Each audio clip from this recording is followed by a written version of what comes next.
Hello and welcome to another edition of the Sunbelt Baseball Podcast with Matt Stewart and legendary coach Ty Harrington. And Ty's on the road with us today, so he's a road warrior doing this podcast.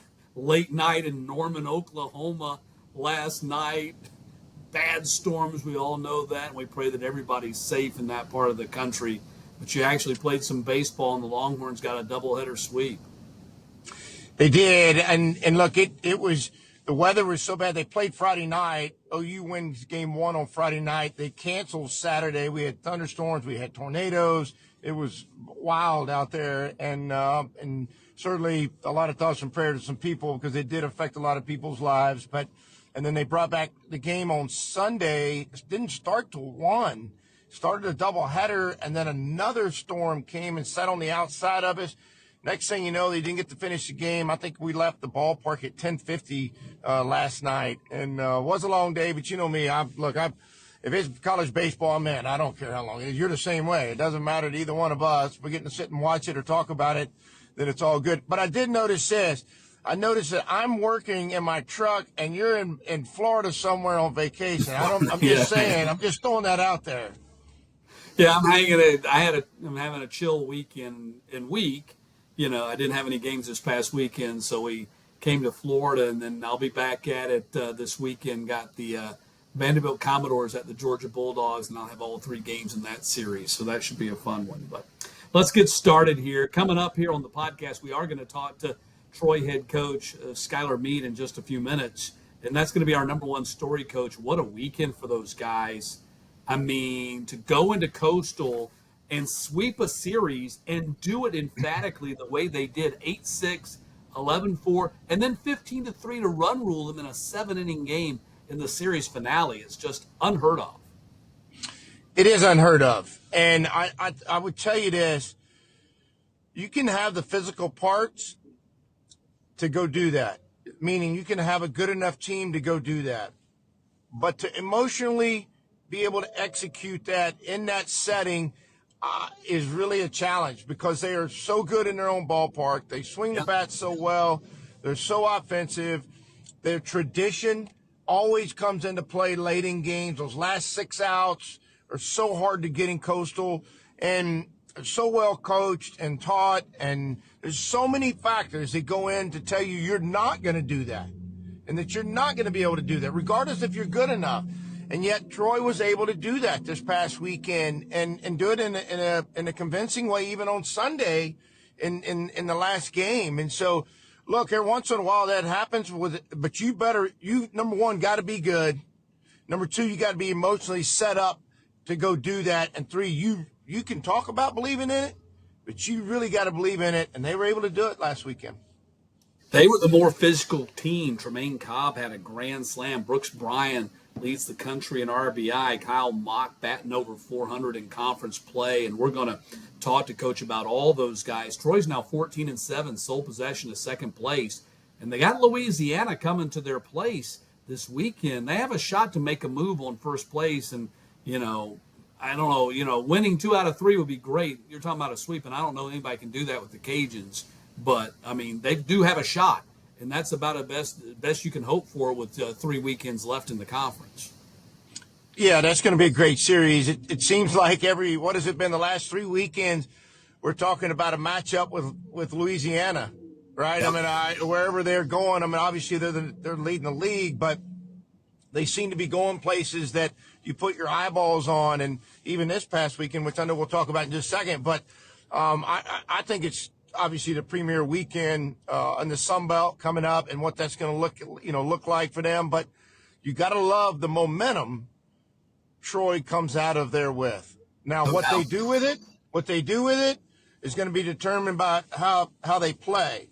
Usually it equates into a win. You can still get beat even if you got momentum and play well. You can get beat a game in a 3-game series, but I'm anxious to see how they handle it, and I'm anxious to really see where it leads for them. Yeah, their RPI is up to 47, and this is pivotal series coming up for Coastal. They're going to be on the road at Southern Miss. They have their first 5-game losing streak since 2014. They're still in an okay spot from an RPI standpoint. They're 24-11, but now they find themselves fighting for a top 6 spot to stay out of the play-in. Now, it's hard to imagine that they would end up in the play-in as well as they've gone, but that's what this losing streak has done to them. Yeah, that is hard to imagine. It truly is. But you don't know how they're going to respond because they've got that champion pedigree, right? When I say you don't know how they're going to respond, you know how they're going to respond. You don't know what the outcome's going to be is what I meant to say, because they have that championship ability about them. They've been able to do that before, and it's rare. They found themselves in a 5-game losing streak, right? And how do they respond to that? So there'll be a bunch of eyes on them, and I'm sure Coach Gilmore, who's truly one of the great coaches in the history of this game, and I'm sure he's been, on them about, hey, he knows how to handle that, right? And so that's a tough, interesting task. It truly is. And then go to Southern Miss to see what that's going to be like. And I'll tell you what, it's going to be a hard-fought series this weekend. It is. Story number 2 is Louisiana wins 2 out of 3 from Southern Miss. I mean, the first 2 games of the series, Coach, were as good a college baseball as you can get. They were both decided by 3-2 scores. Kyle DeBarge hits a 3-run homer in the bottom of the 8th in game number 1 to erase a 2-0 deficit, and they win that opener 3-2. We go to game 2 on Saturday. DeBarge has a 2-run single in the 8th to tie it up 2-2 before Gabe Broadus drove home the winning run for Southern Miss in the top of the 9th. And then DeBarge has another monster game in game 3 with a 3-hit day, 2-run homer. They end up winning that series 13-7, the finale in the rubber game of that series. And the Cajuns 17-4 in first place in the conference. Yeah, look, and you know what's interesting about that Saturday game? I was doing another game and flipped it on, and I think Lajon went into the game, hit the leadoff hitter, and then he ended up giving up a run, which is rare for him, I think, if I not remember right. I didn't get to see the hit. I had to turn it off to take care of what I was doing, but you don't see that very often at all either. But the hard-fought games between 2 really good programs, I mean, you almost expect it. I mean, that's what you watch. You peel your eyes on those games, knowing that how well coached they are, how well good of players there are, and the drama that can unfold, not only in the middle of a game like, probably coaches recognize, but at the end of the game, as a fan, you start to recognize what that looks like and how exciting it is. No doubt about it. So UL has at Troy, as we mentioned, and Southern Miss will be hosting Coastal Carolina coming up this week. So story number 3, these 2 teams we know can hit the ball. App State sweeps at Georgia State, goes to Georgia State, and out physicals the Panthers in their own yard and end up winning that thing. Banks Tolly hit his 18th home run, set the single-season program record for the Mountaineers. Xavier Moranta has another big game, big weekend. He has 19 RBI in his last 2 Sun Belt series. Drew Holderback, their first baseman, has a 41-game on-base streak. The Mountaineers have won 7 in a row, and they put themselves into position to be in that top 6. And we saw them get to the semifinals in the tournament last year. Seems kind of a pattern for them that they start to play good in April, right? About the middle of April, and then they keep progressing into May. And I mean, a lot of reasons for that. It could be, who knows, right? But that's what you want to trend late in the year, is to be playing your best baseball, to be healthy as you can be. And it looks exactly what App State's got going on again this year. And story number 4, South Alabama takes 2 out of 3 from James Madison. The Jags starting to show some signs of life here. That's 2 big weekends in a row for Mark Calvy's team as they've moved into a pretty good spot. They're tied for 9th and 10th with Georgia State, but now there's about a 2-game separation between that 10 spot and the 11 spot, which Texas State's in right now. By no means does that mean it's safe, but they're moving in the right direction. I like what we're seeing from South Alabama right now, especially from their pitching. Cam Hill, their Friday night starter, had a strong start for them to get that series started well. It's interesting. I had them last weekend and on Friday, Saturday, and they threw the ball really well. They played good enough defense. They had incredibly timely hitting, and they're starting to play their best baseball. Now, I say that. You go back to the beginning of the year, they had about a 2-week stretch in there where they were healthy. They played really well. And then they lost a couple guys, and then lost a guy for the season right before they went to Texas State but they've been able to kind of keep it rolling. But they pitch really well. And let me tell you what else South Alabama does a really good job on. They play on natural surface at home, but they defend the baseball incredibly well. In the middle of the field, all the way through, all the way to the outfield, they do a great job of defending the baseball. No doubt about it. And that's a hard transition sometimes to go from that natural playing half your games there and going and playing on the artificial a little bit. So it's a different kind of game. And I love their field, by the way. I was sitting there watching some of the games. Stanky Field is just a immaculate ballpark. I love to look at that thing. The rest of the series, everybody else was home winners. Georgia Southern swept Marshall. Looks like Thunder and Hurt running out of some gas here in the month of April. Old Dominion won 2 out of 3 from ULM. That was actually a great series. The first 2 games of that series went extra innings. They split those, and the Monarchs ended up winning the series on Sunday. They've won 3 straight series in a row, and Arkansas State 2-1 series win over Texas State. Yeah, and I think that, you just said the home teams seem to, have done a little bit better job or found ways to win. But I'll tell you, you got 3 weekends left, and it's going to get tight. I mean, there's some separation, but you want to be in that top 6, as you were talking about with Coastal. You want to be in that top 6 because you don't want to play in because it'll cost you a pitcher just to get in the tournament. And I don't know that anybody's ever come out of that, to my knowledge, and won the tournament.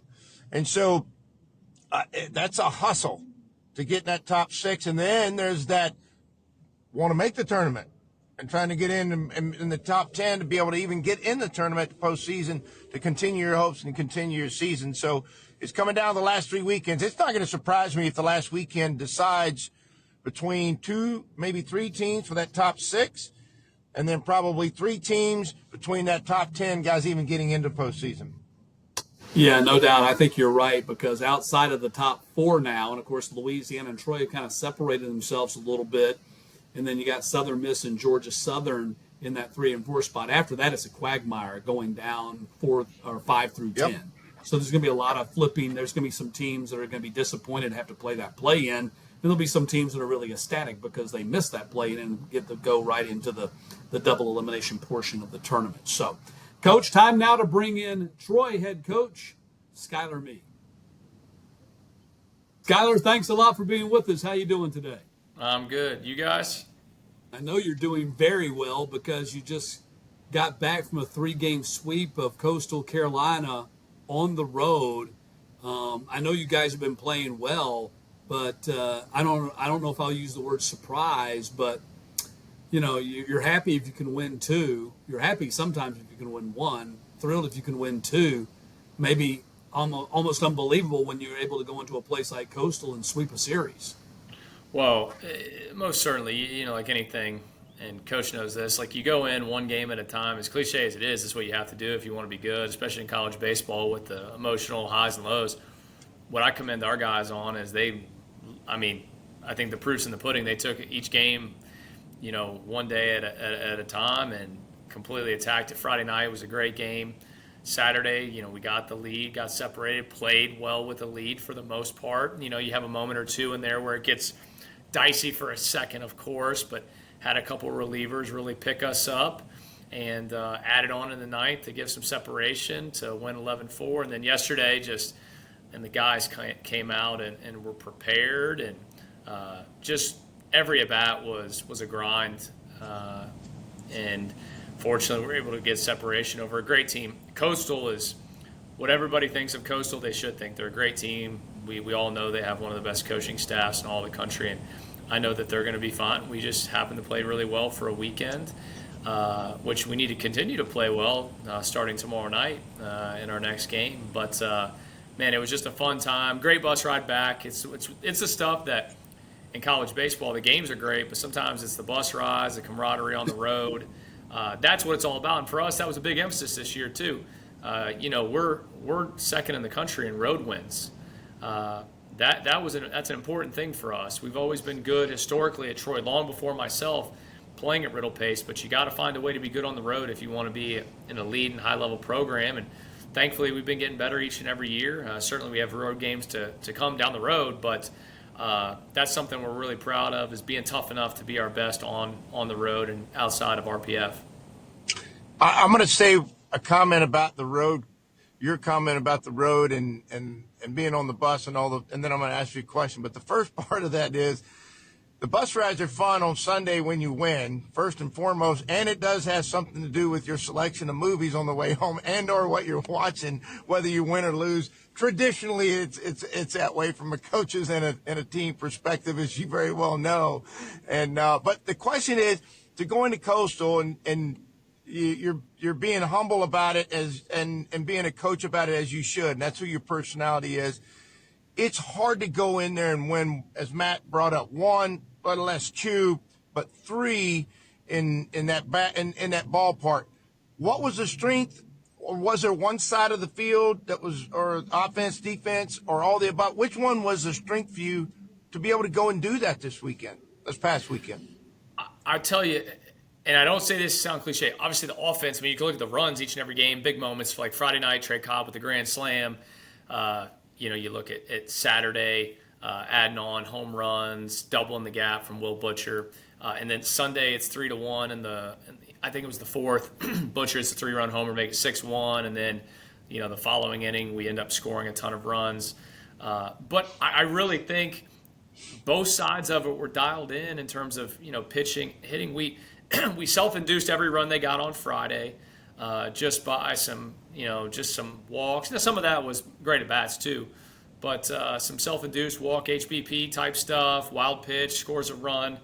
But man, we just constantly attacked the zone. Michael Osmond was huge for us Friday and Saturday, doing something he had not done, which was closing out. Michael's a 24-year-old, 3-time knee surgery, D3 kid we got out of Wittenberg, Ohio. Wow. But he's left-handed. Who's left-handed, so took advantage of his moment, which we all know if you want to win sometimes on the road, somebody's going to have to step up in a different role, just like a Benny Arnett, who's been injected in our lineup and hit a home run Friday, hit a home run Saturday, had another 3 hits yesterday. A kid that's I think only started maybe 7 or 8 games for us, and I think he's hitting like 450 with 3 jacks. Really cool story, but I thought all of it was really good. And our errors, if you look a little deeper, we had a couple pickoffs that we kind of botched up. It was kind of a collaborative effort on who made the mistake more, but our errors were like not necessarily ones that were, hey, here's a double play that we need to make, and we don't make it. Right? Saturday, we told the team we got to turn 2 double plays. We turned 2 great double plays in big spots that prevented runs. We talked about we're going to need to, the wind was kind of blowing on an angle on Sunday. The outfielders needed to make a couple good plays. Some balls hung up in the air. Outfielders took good angles and got to them. And so I just really thought we were dialed in on all facets. And heck, even our base running was really good. That's something we've been really good at for the last month. We were not good early on. We lost some games on base running. You can go back and look. I don't want to go back and look because I got nauseous the first time I saw it. But some things that just weren't good enough. But, man, the guys just the ability to be, like, mentally disciplined, which I know every program talks about. I'm not, like, unique in that. But we have older players, and we have guys that have a lot of care. And I think when you have care and focus, you can kind of really lock in for a weekend. And to me, that's truly why we pitched so well. We defended so well. We ran the bases. And obviously all of our at-bats were a grind. Tell you what was so impressive to me was, and we were chatting about this earlier before we got started, Coach, is the way you guys came out on Sunday in Game 3. A lot of times you get those first 2 wins on the road, and the thought process, the mindset is, we've taken care of business. We've done what we came here to do. Yep. But you guys put the pedal down on the floor, and you run-ruled them on Sunday. And I was like, when I saw that, I was like, whoa. Well, I'll full disclosure, I kind of said it too. I mean, it's not something you go into and think that's going to happen, especially, like I said, against such a great team. And I think we're a great team. I'm not. I believe wholeheartedly in our group. I think our destiny and what we become is in our control. That being said, it certainly was not something that we had on our baseball bingo card to go on that Sunday. But baseball is weird like that. That momentum is real.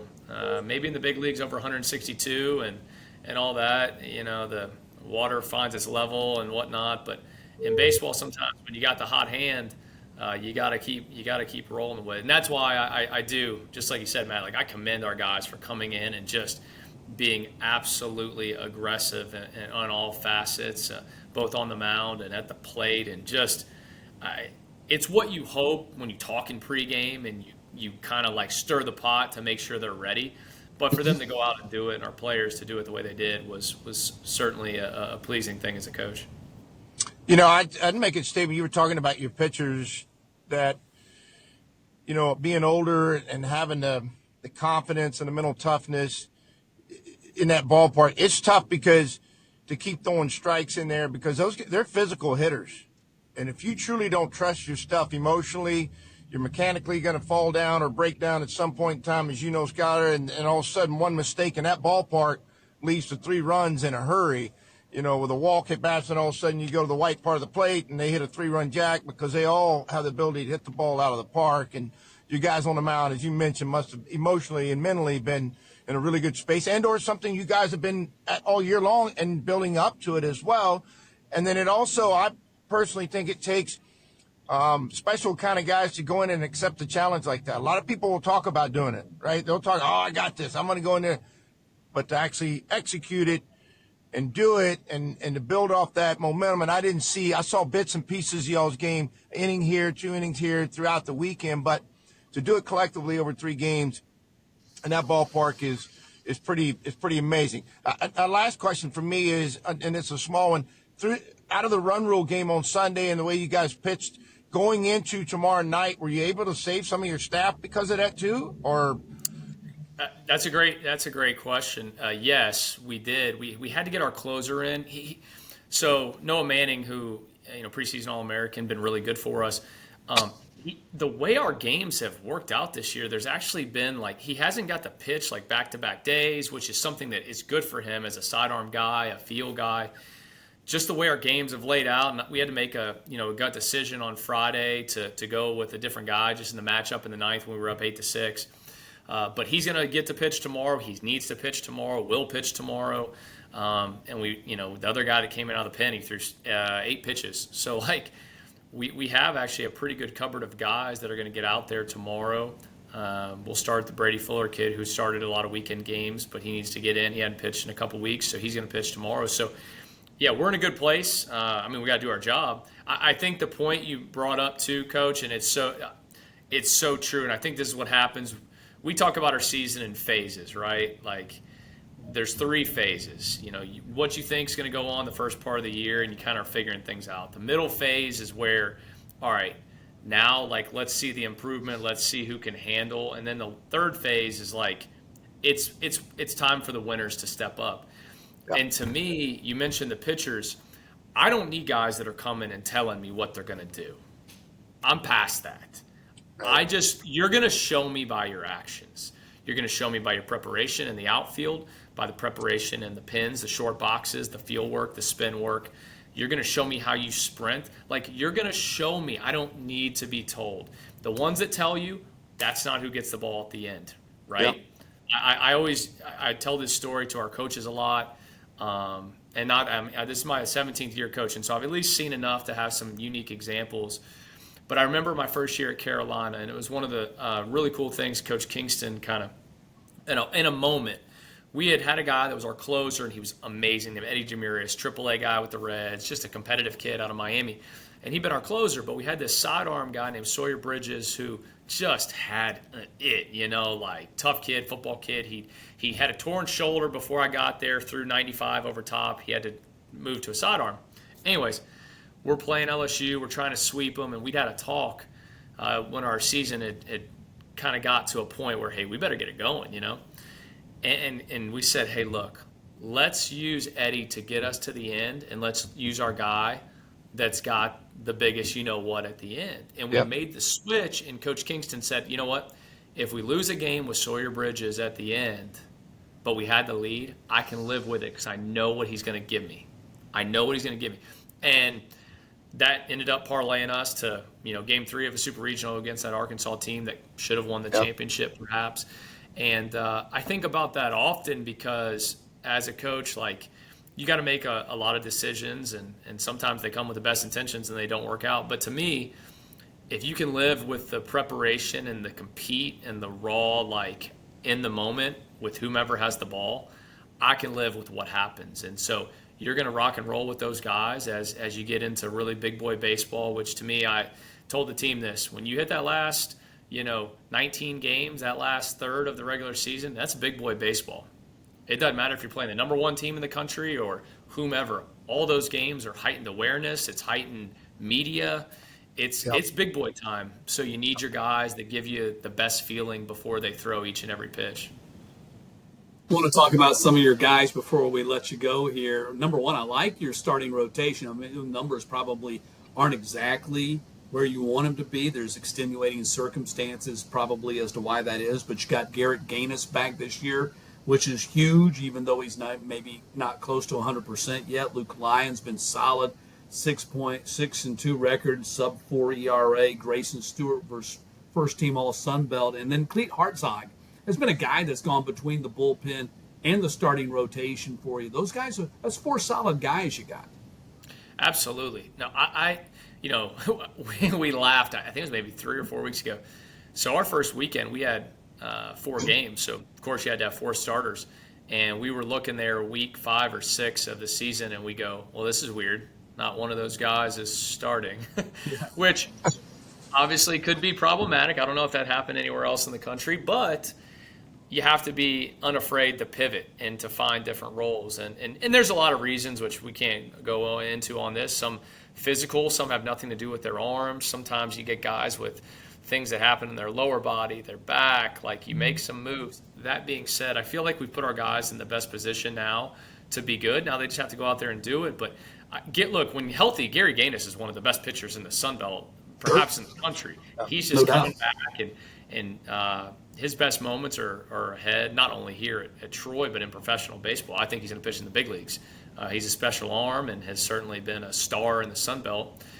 Luke Lyon, aside from 2 outings, has been just dynamo, for us, and his compete is through the roof. And Grayson Stewart, I was just talking to a couple people last night, a couple TV people I stay in touch with, and they had watched the game and they were commending how good he was. And we used him in these 2 short starts last week to try to get his mojo going. We told him he had 35 to 40 pitches in a start, and whatever he gets in a midweek.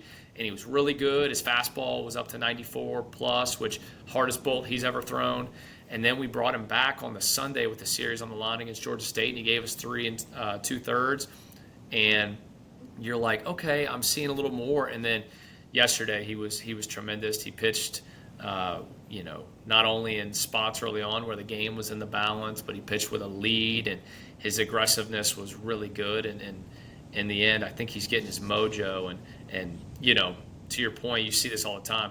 Sometimes numbers don't tell the story. It's who's the hot hand, who's getting better, right? Your numbers early in the year may have have zero reflection. We look at a Christian Asbury last year who's throwing in the regional against Bama, 4 1/3 innings, 7 punchies.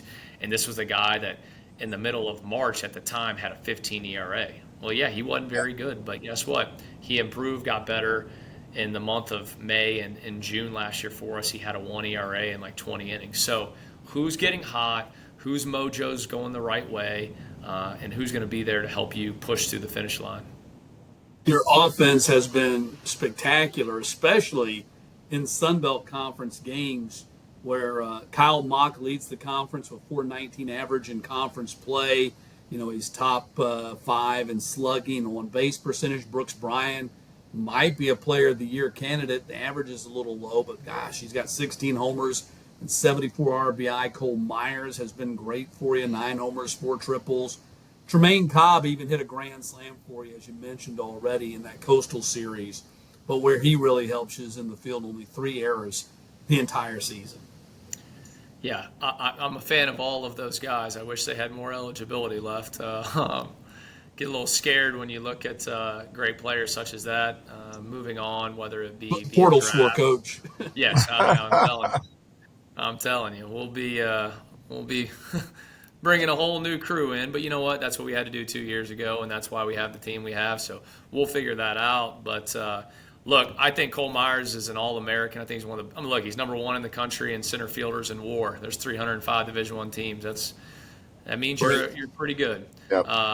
I think he's as dynamo as there is. You mentioned Trey Cobb. I couldn't be more proud of Trey and just the improvements. And he's been such a leader on the field, which was not in his DNA, or at least it didn't appear to be last year. And he's having such a blast doing it. He plays with his style, which is just contagious. Mock is an old hitter who, Coach Wolgamon, who runs our offense, I'm there for support and to tell him not to have bad body language, and to yell at him when the base running's not up to snuff. But what Coach does with our offense and the preparation and the little finite details that happen with hitters each and every day, he's as good as there is in college baseball. And I think the proof's in the pudding, what we do offensively.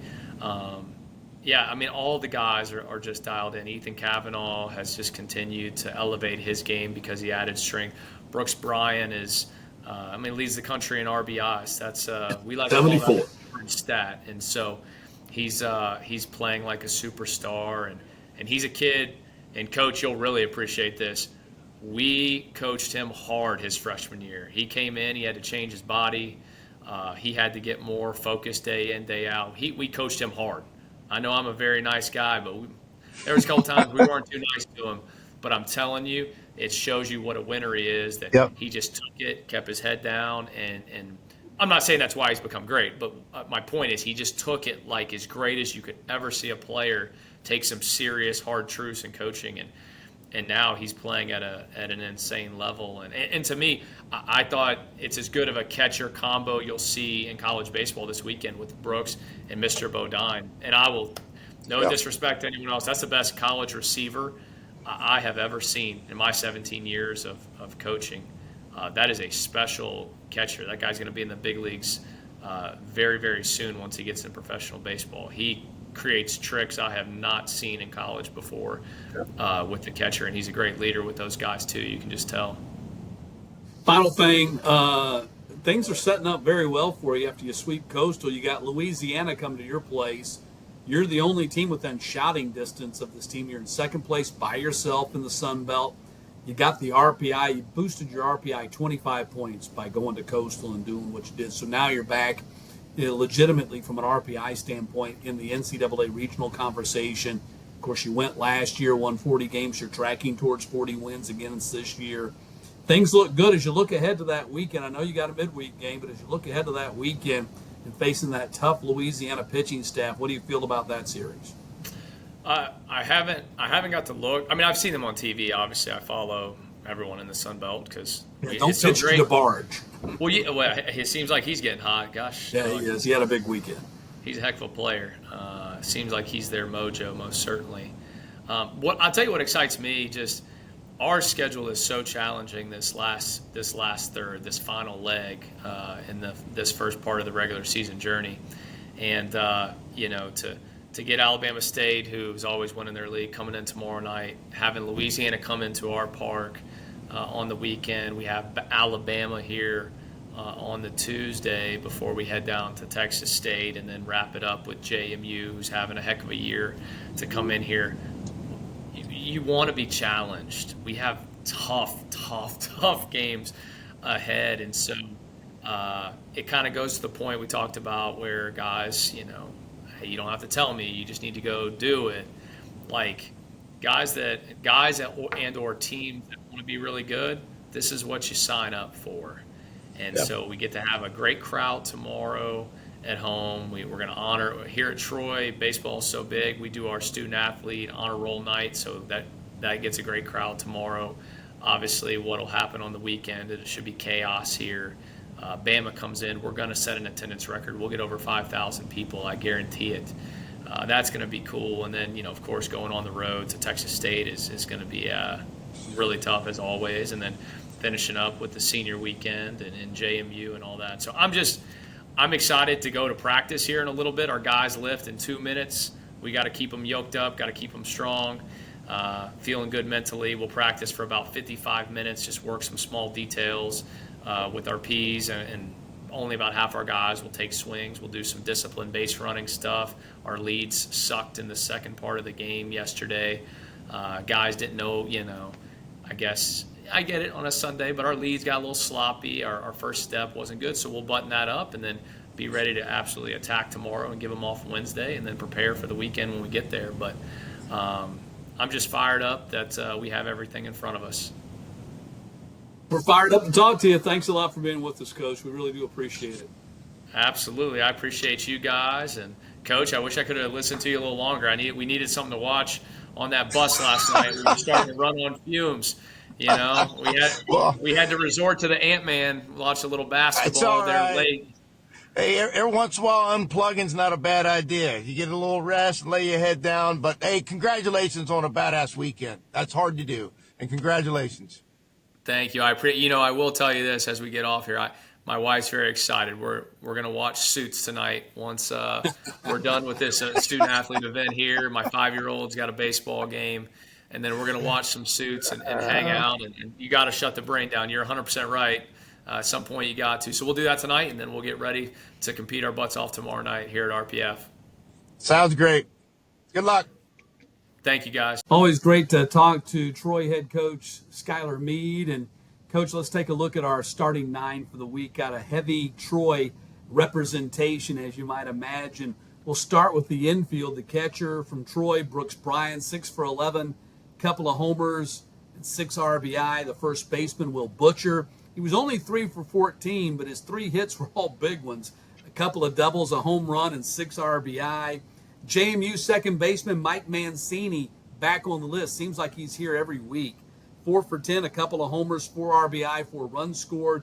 Shortstop for Louisiana, Kyle DeBarge. No brainer there. 5 for 12, double, 2 homers, 8 RBI with an honorable mention for Old Dominion's Kyle Edwards. He was really good, just not quite as good as Kyle DeBarge.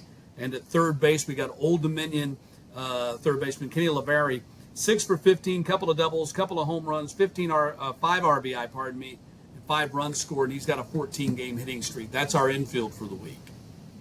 I'm excited because I get to see the 2 infielders from ODU this weekend. And I love watching great infield play, and so I'll get a chance to see them with my own eyes. And so that'll be fun and exciting for me. And then DeBarge, I mean, as you just said, I mean, it's no big surprise. That guy continues to play at an incredibly high level. And so, look, I think what's going to be kind of fun, I'm going to let you finish the list, but I want to say this. I think at the end of this, when we get past the last weekend, we need to come up with what the best throughout the whole deal, our team for what for the season was, the regular season, not the postseason. Sure, absolutely. Just going into it, I think it'll be fun to see what that looks like.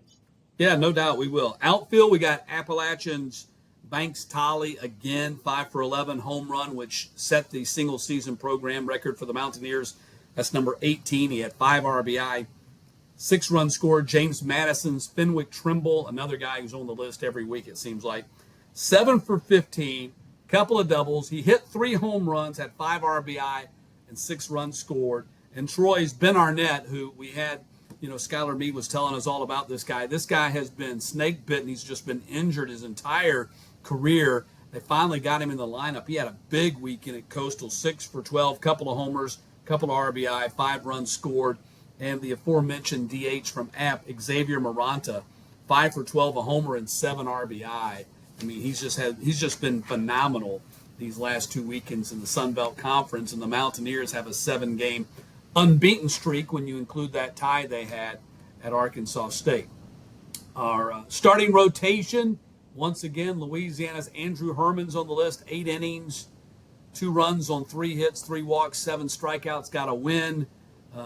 Drayton Brown from Texas State, a 7-game complete game shutout, 4 hits, gave up 1 walk, 4 strikeouts, got the win. And Southern Miss's Nico Mazza, 7 scoreless innings, 3 hits, 1 walk, 3 strikeouts. No decision for him, but he was spectacular in what turned out to be a Game 2 victory for them at Louisiana. I'll tell you what, a lot of repeat guys on there. Yeah, you know what indeed. I mean? Yeah. And again, a lot of that has obviously got to do with their performance, but it also starts to tell you a lot about who they are as players and their dependability and how they are, how consistent they are, and then also starts to really tell you just how good a player they are. We don't have a repeat is in the bullpen. LP Longevin's not in the bullpen for the first time. And he wasn't terrible. He just didn't. No, he didn't he wasn't. He didn't put up the lights out numbers that he has in past weekends. It's led by Old Dominion's John Hollabetz. He went 5 1/3 scoreless, 2 hits, no walks, 6 strikeouts. no decision in one of those, got him a win there in one of those extra inning games. App State's Gray Laspaludo, let me say it again, Laspaludo, 3 scoreless, hitless innings, 1 walk, 5 strikeouts, picked up his 7th win of the season, which I believe leads the Sun Belt Conference. Yep. And Zach Lewis, his partner out of that App State bullpen, 2 scoreless with a walk and a strike and 2 strikeouts, and he picked up a save in 2 appearances over the weekend. So that's our bullpen. You know what? It's going to be interesting to see this weekend because, Lajavon, for them to win on the road, he'll have to be right back out there again. Yeah, no doubt he will. And that leads us to our final comments of the day and our big series for the weekend. It's, again, those 2, Louisiana at Troy, Coastal at Southern Miss. You look at can Louisiana's great pitching, which we know they have, slow down that Troy offense, which has just been on a massive roll lately? And can Coastal regroup? I mean, they've lost 5 in a row, and both these teams are really playing for spots in the tournament. And also, Southern Miss is kind of on the cusp there. I would like to think they're going to be in the NCAA regional regardless. But from an RPI standpoint, they're in the 40s. So it's a big series for them too, in that regard. Well, those are the top, everybody's going to have their eyes on them because they're at that top half of it. But there's going to be a lot of people with interest in the gut of that Sun Belt right now, trying to see who's going to get inside that top 6. And like we talked about earlier in the podcast, who just even making postseason play. And this weekend, there's going to be a lot of games that are going to affect that and what that looks like. And you wouldn't think, I promise you, as much as winning a regular season championship and how important that is and how stressful that is and how intense that is, sometimes when you're at that bottom part, you're trying so desperately just to get a chance to get into postseason, meaning the conference tournament. It just shows you just how tough and how good the Sun Belt is.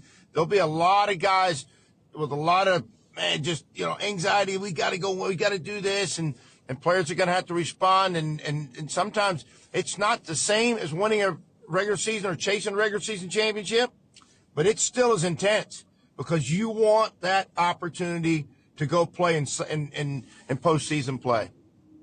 Absolutely. Well, Coach, enjoy your baseball weekend. I know you got the Old Dominion series, Texas State and Old Dominion, and that's one of those series you're talking about from the Bobcats' perspective, man. They really got to win a series here because they're in 11th place right now. And I'll be calling the Georgia Vanderbilt series in the Southeastern Conference, so looking forward to that. And we'll reconvene in this same spot next week, okay? It will be the same place, but I won't be in the same spot. I won't be in my truck, I hope, next Monday. And I apologize if you can see my headrest behind it. I had to pull over in the great city. It's all good.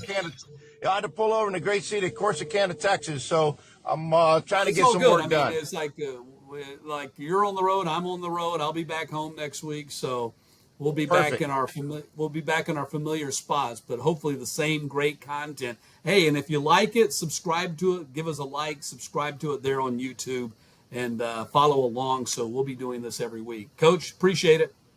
Always good to see you. Good to see you.